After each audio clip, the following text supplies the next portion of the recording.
But we start tonight with the death of jazz legend Mark Eaton.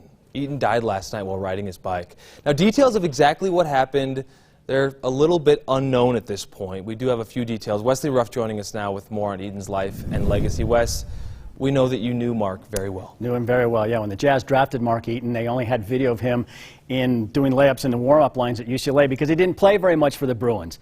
But the Jazz took a chance on him, and he became one of the best centers in franchise history, an NBA All-Star, two-time Defensive Player of the Year. Mark Eaton was discovered at a Mark C. Bloom tire store in Southern California, where he worked as a mechanic. The coach of Cypress Community College reportedly saw him under a car with his head out the front and his feet sticking out the back. Frank Layden said, "You can't teach height," and he took a chance by drafting the 7-foot 4-inch center. Eaton responded by becoming an integral part of the franchise and played 11 years with the Jazz.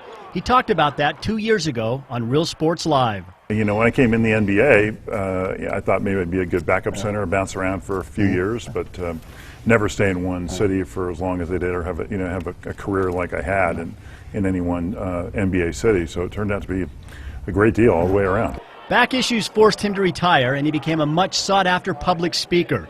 He wrote a book a few years ago called The 4 Commitments to a Winning Team. He had his number retired by the Jazz and was an active member of the community. He liked to golf, bike, and snow ski. He was one of my favorite people to interview because he always gave insightful, thoughtful answers. And whenever I needed someone to comment on the Jazz, he was always willing to help out. Mark Eaton was 64 years old, and he will be missed. He was just a genuinely good guy, a gentle giant who never forgot that he started out as a mechanic long before he became an NBA player.